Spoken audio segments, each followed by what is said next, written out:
Thank you. Asante sana. Mheshimiwa Rais wa Jamhuri ya Kenya, Mheshimiwa Makamu wa Rais Rigathi Gachagua na Mama Pastor Dorcas Gachagua, Deputy Chief Justice Philomena Mwilu Mbete, waziri wetu Aisha Jumwa, magavana ambao wako hapa, balozi wa Amerika, all our guests from locally and internationally, wamama wa Nairobi na wamama wa Kenya mzima. Bwana asifiwe. God is good all the time, and that's his nature. Asante. Your Excellency, I recognize the presence of leaders, female leaders, but also male leaders. Here amongst us we have the Member of Parliament, who is the host, the Member of Parliament for Starehe, anaitwa Amos Mwago, ambaye ako na sisi hapa. Asante sana. Also, we have our women representative for Nairobi County, Mama County, Esther Pasaris, ambaye ako hapa na sisi, na wabunge na maseneta ambao watatambuliwa. Your Excellency, it's a pleasure to see very many distinguished and talented people here today, and an honor to be your host. Karibuni Kanairo, karibuni Nairobi, karibuni tena. And a special welcome, of course, to our visitors from abroad. Now, I want to especially thank you, Your Excellency, William Ruto and the Deputy President, and Pastor Dorcas for being here. It is a measure of the seriousness with which your government takes the task of raising up the women of Kenya that you have joined us today for this celebration. Your Excellency, let me start with a story. The year is 1955. After a spell in Uganda, Grace Ogot, as she was later to become, had just received the offer for a scholarship for further studying in nursing in the United Kingdom. She went home to ask her parents for permission. While they thought about it, news came that a neighbor in the village was going through difficult labor. Grace left, went to the neighbor's home, and the child was delivered safely. Her family, that was persuaded by this demonstration of her skill, gave her their blessing. Grace Ogot went on in May 1955 to become the first Kenyan state-certified midwife to be trained in England, served in Kenya, and when she returned, she was later elected Member of Parliament, then served as an assistant minister.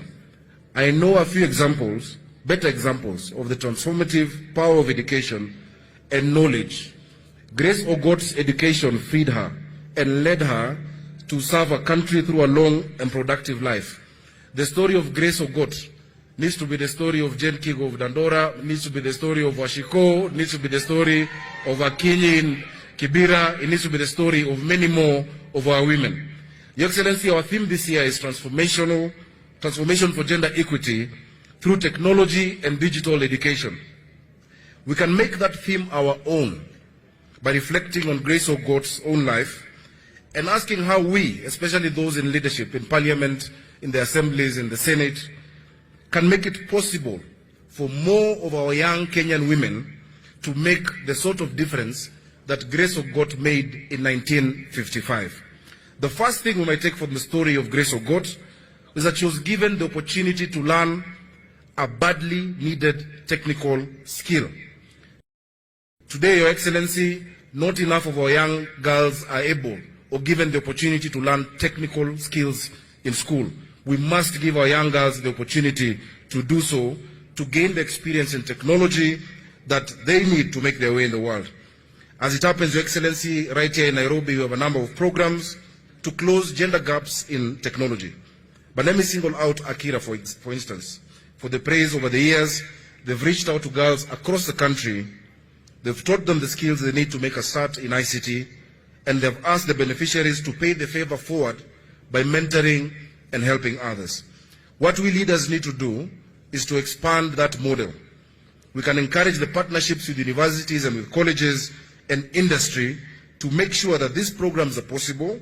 We can help with infrastructure, and we can change policy to ease the burden of opening and running these programs. Your Excellency, in Nairobi County, we're especially interested with the partnerships. I know, for instance, that the UN Women is partnering with Siemens, under which girls are taught to code and to become software developers. Your Excellency, that program also supplies equipment. It is touching a few, but it is important for us to expand such efforts to make sure that we move not to hundreds, but thousands of girls, especially girls in the informal settlements of Nairobi, Your Excellency. One can hope that each county, and I'm glad we have a number of our governors who are here, will seek out a set of private sector partners willing to offer opportunities to say 500 girls a year. We need to be ambitious, we need to grow it. Ladies and gentlemen, the path to equity is clear. We need to close gender gaps in ICT. Your Excellency, the women who are here before you are the backbone of the development of our country. In Nairobi County, for instance, Your Excellency, we have community health volunteers who are the front line of healthcare, the primary healthcare. So far, we have 7,460, and I'm proud that Nairobi is the first county that has fully engaged them and pays them a stipend.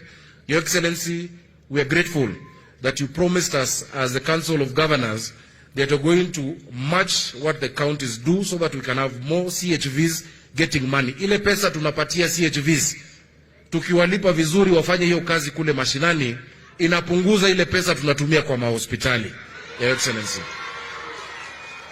Na wengi wa hao CHVs, Your Excellency, ni hawa akina mama. So, si ni kweli? Your Excellency, tumenunua madawa. Kama Nairobi saizi hakuna hospitali haina dawa, tumenunua madawa ya milioni 224. Tukiweka pesa kwa hawa kina mama waweze kuchunga hayo madawa, na wanajua nyumba gani iko na shida gani. Wanajua hii nyumba kuna shida ya TB, hii nyumba kuna shida ya pressure, hii nyumba tukifanya na hao pesa tunaweka kwa afya itapungua. Your Excellency, pia tuko na mradi ambao tumepanga kufanya ya kusafisha mji wa Nairobi. Tayari tumetangaza kwa gazeti ile ya kuandika vijana na kina mama 3,000, tunaambia wa apply. Zaidi ya hiyo, mimi na wewe na serikali ya kitaifa, vijana na kina mama 12,750 ilikuwa 10,000 ukaongeza 12,750 ya hawa kina mama na vijana. Ukiwapatia nafasi, ukiwapatia vifaa na ukiwapatia chapa, tulisema pesa mfukoni, Nairobi itang'ara. So tunakuomba uendelee kutushikilia.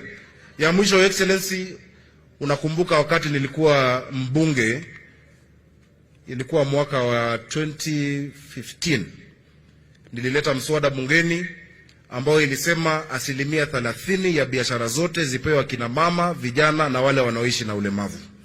30%. Ile agpo mimi ndo nileta nikiwa mbunge. Inasikitisha ya kwamba serikali ya kitaifa na maserikali za county, ukiona wale wamama wanapatiwa, sio hawa, si hawa, ni wadosi. Si ni kweli? Ukiona wale vijana wanapatiwa, sio vijana wa mtaa ama wale vijana maskini, ni vijana wanaojiweza. Your Excellency, nakuomba kupitia executive order, kwa sababu najua umefanya performance contracting na mawaziri wako. Katika performance contracting ongeza 30%. Kwa sababu sheria inasema kila miezi 6, Public Procurement Disposal Act, every 6 months, every procuring entity must give a report to Parliament, to the committee in charge of equalization of opportunities, of how many contracts and business opportunities wamepatia vijana. Hiyo haijawahi fanyika. Lakini najua kwa serikali ya William Ruto, kwa sababu William Ruto anapenda kina mama. Si ni kweli? Si mlimuombea na akafika? Your Excellency, we know you will implement that. Na sisi pia kwa counties, tayari mawaziri wangu Nairobi wanajua tumesign now performance. Akina mama wa Nairobi wana uwezo wa kufanya biashara na tutawapatia nafasi za kufanya biashara. Your Excellency, najua ya kwamba akina mama wanajaribu na wanapaa kuingia kwa uongozi. We believe in women getting into leadership. Inaanza kwa chama. Ukiona kina mama ambao wako hapa, na niko na bahati sana leo, wengi ambao wako hapa waliingia kwa uongozi wakati chama iliwapatia nafasi nzuri. Unakumbuka tukiwa na wewe ukiwa URP, nilikuwa mwenyekiti wa TNA, ndio akina Cecily Mbarire waliingia, akina Naomi Shaban waliingia, akina Alice Ng'ang'a waliingia, kina Alice Wahome ambaye ni waziri aliingia. Inaanza kwa chama, na nimefurahi nimeona Office of the Registrar of Political Parties. Tunaona vile unafanya katika chama cha UDA.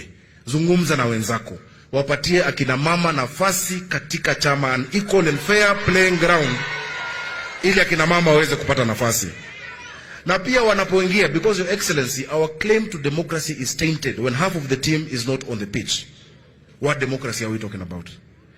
Now, it will be remiss of me, wakati nimepatiwa nafasi nizungumze, alafu sasa naambiwa niite mwenyekiti wa Council of Governors. Kwa function kama hii, kukosa kuita women representative wa Nairobi itakuwa ni makosa kubwa sana. Naomba uniruhusu kwa dakika mbili Mama Esther Passaris aje awasalimie, because even as we increase the space, we must respect the ones we already have. And we have Esther Passaris as